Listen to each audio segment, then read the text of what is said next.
দেখি বাংলাদেশে কিভাবে মোবাইল ডেটা বা ব্রডব্যান্ড দিয়ে আপনি ফেসবুকে ঢুকবেন এবং আমাদের যে তথ্য প্রতিমন্ত্রী রয়েছেন তিনি কিভাবে ফেসবুক সক্রিয় রয়েছেন সেটি আজকে আপনাদেরকে দেখিয়ে দেবো এবং আপনারা কিভাবে ঢুকবেন সেটিও দেখাবো। তো আমি এখন ফার্স্ট টাইম যেটা করব, ওয়াইফাইটা কানেক্ট করে নিব। তো ওয়াইফাই কানেক্ট করে নেওয়ার পর আমি আমার ভিপিএনে ঢুকবো। তো ভিপিএনে প্রবেশ করব, করার পরে এখানে একটু লোড নেবে।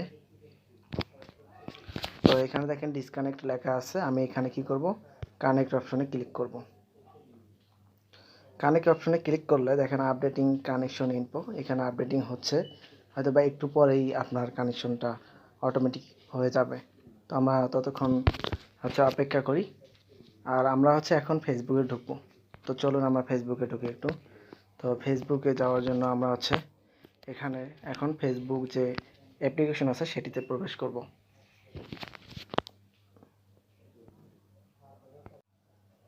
তো আমরা কিন্তু এখন ফেসবুকে অলরেডি প্রবেশ করেছি। আর এখানে দেখতে পাচ্ছেন নেট স্লো হওয়ার কারণে একটু, যিনি তথ্য প্রতিমন্ত্রী রয়েছেন তার আমি একটু অ্যাকাউন্টটা চেক দিব। যদি নেট স্পিডটা ভালো পাই তো চেক দিতে পারবো, আর যদি না পারি তাহলে তো হলোই কথা।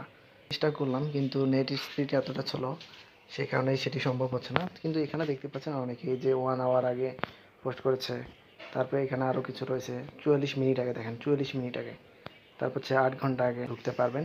যারা এখন পর্যন্ত ফেসবুকে ঢুকতে পারেননি, যে ভিপিএনটি দেখিয়েছি এই ভিপিএনের মাধ্যমে আপনারা চালাতে পারবেন।